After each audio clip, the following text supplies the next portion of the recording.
Hello बच्चों, मैं आपका अवधेश सर, मैथ का टीचर। आज आपको सिखाएंगे विभिन्न त्रिकोणमितीय अनुपातों के कोणों को मान कैसे निकालते हैं।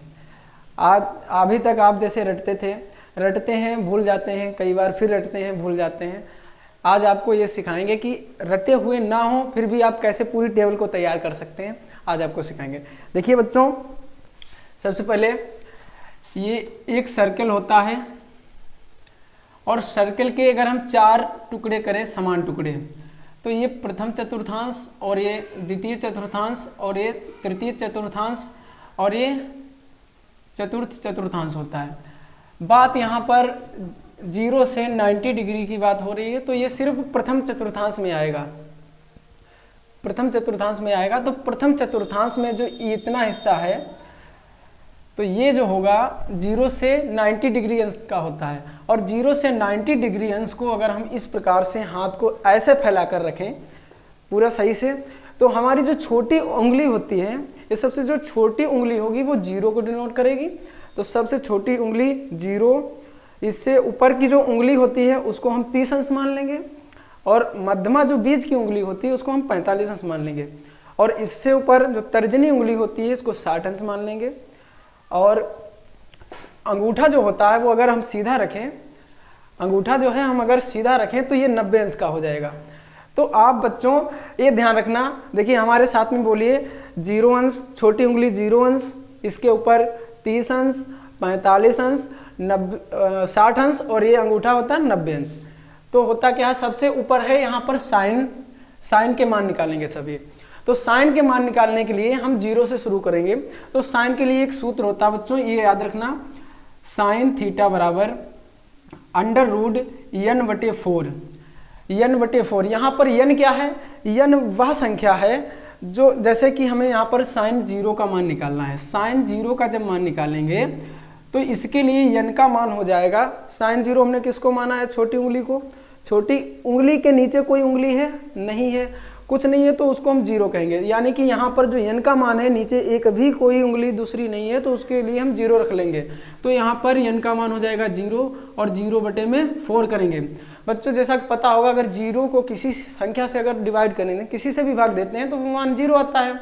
और यहाँ पे अंडर में भी 0, √0 का मतलब भी 0 ही होता है। तो यहाँ से देखिए फाइंड हो चुका है कि साइन 0 का मान कितना होता है बच्चों, 0 अंश होता है। इसी क्रम में आगे बढ़ते चलेंगे। अब देखिए दूसरी उंगली, साइन 30 अंश का मान होता है, इसका मतलब हो गया n का मान 30 अंश का मतलब दूसरी उंगली बताई थी बच्चों। तो दूसरी उंगली के नीचे कितनी उंगलियां हैं, एक उंगली है, तो इसलिए n का मान क्या हो जाएगा, 1 हो जाएगा। तो यहाँ पर हमने 1 लिख के बटे में 4 लिख देंगे। और जब रूट के बाहर आएगा तो 1 आता है, 1 रूट के बाहर 1 हो जाता है, और जो 4 होता है 4 का रूट के बाहर 2 हो जाता है। तो यहाँ से कह सकते हैं साइन 30 अंश जो है उसका मान 1/2 होता है। ठीक है बच्चों, समझ रहे हैं। तो 1/2, साइन 30 अंश का मान 1/2। अब आगे बढ़ते हैं, अगला साइन 45 अंश। तो साइन 45 अंश के लिए क्या हो जाएगा, अब देखिए साइन 45, ये 0 अंश, ये 30 अंश, ये 45 अंश। तो 45 अंश जो है इसके नीचे कितनी उंगलियां हैं, 1, 2, तो इसलिए इसका n का मान हो जाएगा 2। तो 2/4, इसको काट सकते हैं, 2 × 1 = 2, 2 दूनी 4। अब ऊपर से तो 1 बचा है, नीचे अंडर रूट भी लगाया तो √2 हो जाएगा। तो यहाँ से हम कह सकते हैं साइन 45 का मान 1/√2। अब जो अगला नंबर है वो साइन की बात करें, साइन 60 अंश आएगा। तो साइन 60 का मान, साइन 60 के लिए n का मान कितना हो जाएगा, देखिए बच्चों साइन 60 ये उंगली होती है, तो इसके नीचे 1, 2, 3, तो n का मान कितना हो जाएगा, 3। तो 3/4 लिख दिया। जब √3 रहेगा, इसके बाहर रूट नहीं हो सकता है, और 4 रूट से बाहर आएगा, 2 बचेगा। तो साइन 60 का मान कितना हो गया, √3/2। अब सबसे ऊपर अंगूठे की बात होगी, साइन 90 का मतलब होता है n का मान हो जाएगा सबसे ऊपर, इसके नीचे कितनी उंगलियां हैं, 1, 2, 3, 4, तो n का भी मान 4, और बटे में भी फार्मूले में जैसा कि 4 था, तो इसलिए 4 से 4 कैंसिल करके तो 1 आएगा, रूट के बाहर भी 1 होता है। तो यहाँ से हम कह सकते हैं साइन 90 का मान 1 है। तो ये आपकी टेबल साइन का मान हमने निकाल लिया है इस टाइप से। देखिए याद नहीं था फिर भी हमने निकाल लिया। अब इसी क्रम में आगे बढ़ते चलेंगे। अब देखिए अब ऐसा कोई फार्मूला नहीं लगाना है। अब आपको ये ध्यान रखना है कि सबसे पहले अब इसके नीचे है कॉस थीटा। तो कॉस थीटा के मान क्या होंगे, यहाँ जो लास्ट है वो पहले आएगा। देखिए लास्ट में 1, इसको पहले, इधर का पहला इधर, और इधर का जो दूसरा इधर से दूसरा कर देना है, इधर का जो दूसरा है इसको इधर कर दिया। ये बेचारा बीच में बच गया, इसको कहाँ ले जाएं, तो इसको बीच में ही यहीं पर लिख देना है। ठीक है बच्चों, आसान है, बहुत आसान है। साथ में चलिए और बनाते चलिए। आप एक बार ना समझ आए दूसरी बार वीडियो देखिए, जब तक समझ ना आए 2-4 बार टेबल बनाओगे पूरे आप मान भी याद हो जाएंगे। अब देखिए अगले क्रम में है 10। तो 10 का जब मान निकालेंगे, बच्चों फार्मूला पढ़ा होगा, tan थीटा बराबर साइन थीटा बट्टे में कॉस थीटा। और जैसा कि हमने मान भी यहाँ पे लिख रखे हैं, ऊपर साइन लिखा है नीचे कॉस लिखा है, और उसी के एंगल के सामने ही एंगल है, जैसे साइन 0 बटे में कॉस 0। अगर इसी को यहाँ पर हम बटे कर दें तो tan 0 का मान हो जाएगा। अगर 0 को 1 से डिवाइड करेंगे, किसी भी संख्या को, अगर किसी 0 को किसी भी संख्या से डिवाइड करते हैं तो उसका मान 0 होता है, तो यहाँ पे 0 लिख देंगे। अब देखिए बच्चों, इससे जब इसको इससे भाग देंगे तो बटे में 2, इसके भी बटे में 2, बटे के 2 से बटे का 2 कैंसिल हो जाएगा, ऊपर से बचेगा 1 और नीचे से √3 बचेगा। इसी प्रकार से सेम जो मान यहाँ पर है वही मान ये है, इसको जब इससे डिवाइड करेंगे पूरा मान कैंसिल, क्या आएगा, 1 आएगा।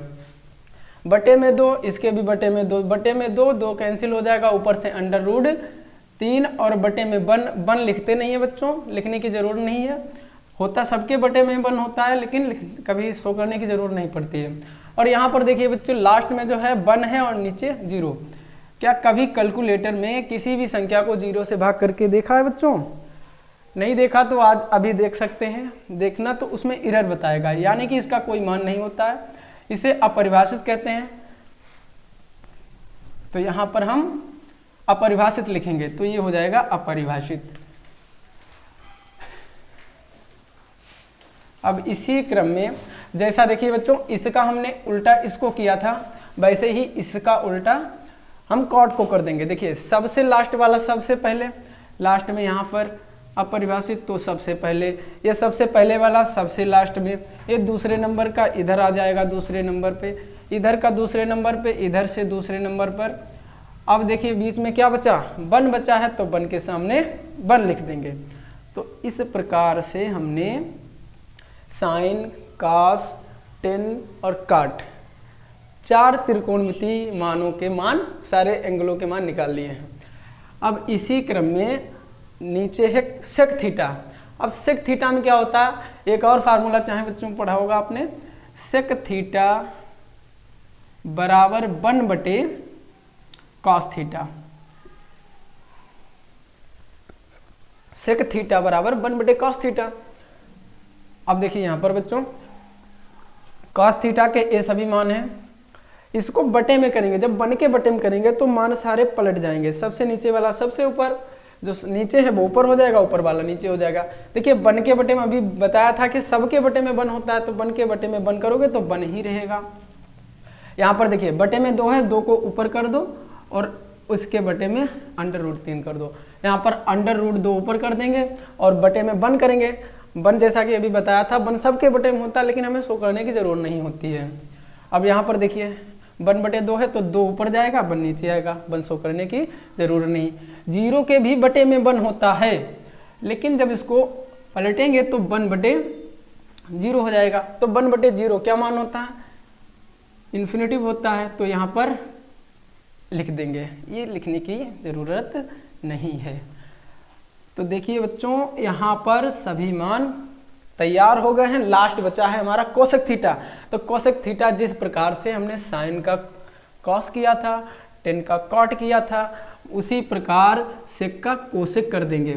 यहाँ पे सबसे लास्ट वाला सबसे पहले लाएंगे, सबसे पहले वाला सबसे लास्ट में, इधर से दूसरा हो जाएगा, इधर से जो दूसरा है वो इधर आ जाएगा, और बीच में क्या है √2। तो देखा बच्चों कितना आसान है पूरी टेबल को तैयार करना और कितने अच्छे से तैयार हो गई। आपको वीडियो कैसा लगा? अच्छा लगा हो तो लाइक शेयर कमेंट करें।